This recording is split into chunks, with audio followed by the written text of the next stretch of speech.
सबसे पहले तो हम अपने राम दरबार गए, राधा कृष्ण मंदिर गए, अभी हनुमान जी के दर्शन करके आ रहे हैं, क्योंकि इन्हीं का आशीर्वाद हमको रहा है।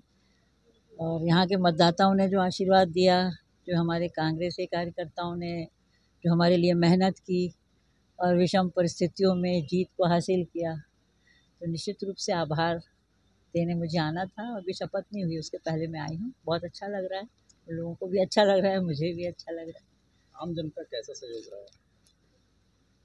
कांग्रेस का सहयोग था, आम जनता कैसा सहयोग रहा? आम जनता का भी मुझे कभी प्रेम मिला है, तभी ना मैं जीती हूँ।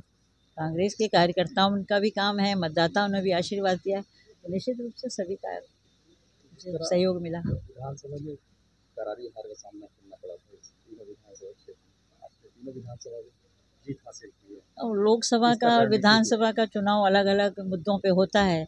इस बार शायद उन्हें अपनी गलती का एहसास हुआ होगा कि हमने अपना विधायक ना चुन के गलती की, तो शायद उन्होंने इसीलिए मुझे चुना है कि कम से कम एक तो कांग्रेस का है। हो सकता है यही बात हो, और मुझे लगता है यही बात होगी।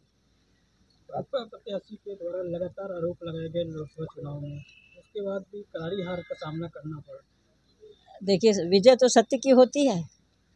अब उनकी आदत है, विपक्ष तो कभी गांधी परिवार, कभी प्रत्याशी कांग्रेस का आरोप लगाना उनका काम था। उनके पास मुद्दा ही था सिर्फ आरोप लगाना, और तो उनके पास मुद्दा था नहीं लड़ने का। हमारे पास कई मुद्दे थे, महंगाई थी, बेरोजगारी थी, तो निश्चित रूप से हमारी विजय होगी ही, और सत्य की हमेशा विजय होती है। चुनाव प्रचार के दौरान आपने कहा था एक महिला होती है उनके खिलाफ कुछ नहीं बोलेंगे। बात भी सही है। यदि एक महिला का सम्मान नहीं करेगी तो दुनिया कैसे उसका सम्मान करेगी। तो मैं सम्मानजनक उन्हें समझती हूँ और अभी भी उनको शुभकामनाएं देती हूँ। लेकिन उनका ये जो सोच था, उन्होंने मेरे ऊपर जो आरोप लगाए, सिद्ध करके, आज भी मैं दावा करती हूँ कि एक भी सिद्ध करके बता दें मुझे, तो राजनीति छोड़ने को तैयार हूँ। आज भी बोलती हूँ। छत्तीसगढ़ में एकमात्र सीट जीत करके आई है, कैसा लगा?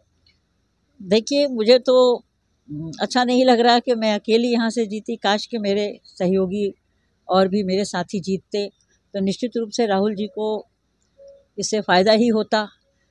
लेकिन अब किसी कारणवश यदि जनता ने हम लोगों पर, अब जैसा भी उनका आशीर्वाद मिला ठीक है, लेकिन मैं जीती हूँ तो छत्तीसगढ़ के लिए ही सब कुछ काम करूँगी। लोकसभा कोरबा को छोड़कर मैं पूरे छत्तीसगढ़ के लिए ही काम करूँगी, ये मैंने सोचा है। महंत परिवार एक सादगी से जीवन जीता है, सादगी से अपनी बात रखता है, क्या ये यही कारण है?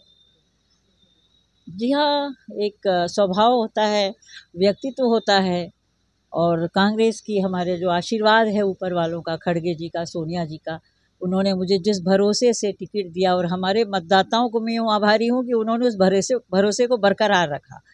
तो निश्चित रूप से सादगी भी है, काम भी है, प्रेम भी है, और आशीर्वाद भी है सभी को मिला। जिस तरह एनडीए की सरकार बनी है, आने वाले समय में क्या लगता है कि ये सरकार काफी लंबे समय तक चल पाएगी?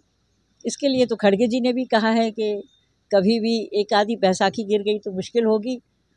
इसमें क्या है, घमंड नहीं करना चाहिए। 400 पार का घमंड किया तो इसी पर ही रह गए।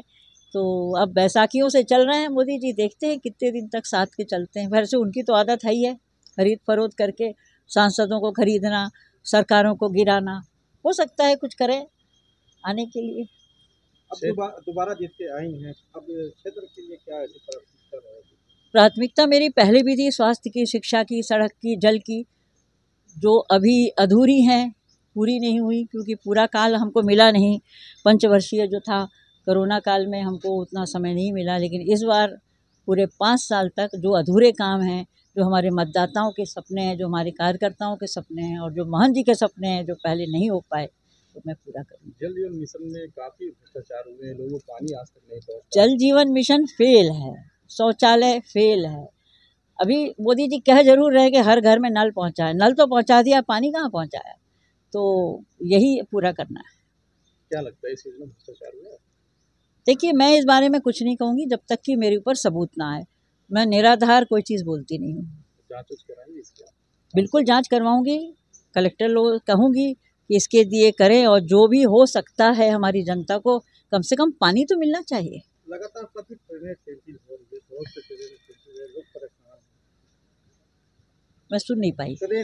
ट्रेन, हाँ, ट्रेन का मुद्दा तो बहुत अहम है। आवाज़ भी उठाई है, लदान चल रहा है, यहाँ से पैसे भी अच्छे लिए उनका ये कहना चाहिए मिल रहे हैं, राजस्व वो पा रहे हैं।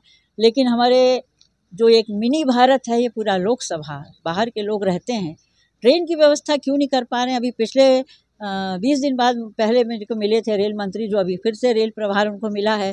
तो उनसे जब मैंने कहा तो उन्होंने कहा दीदी अभी 3-4 साल और लगेंगे। तो अब मैं उनसे पूछूंगी कम से कम अब तो हमारे यहाँ सोचें, क्योंकि हमारे मध्यम वर्गीय निम्न स्तर के जो भी हम लोग गरीब लोग हैं, वो हवाई जहाज़ यात्रा तो कर नहीं सकते। एकमात्र हमारा यात्री सुविधा रहती है, और हर परिवार को अपने पारिवारिक सदस्य या गृह में जाना पड़ता है। तो उसके लिए कम से कम हम लोगों को ये सुविधा तो देना चाहिए। ऊर्जा धानी में ही ऊर्जा की कमी है, लाइट भी नहीं है, बहुत सारी चीज़ें।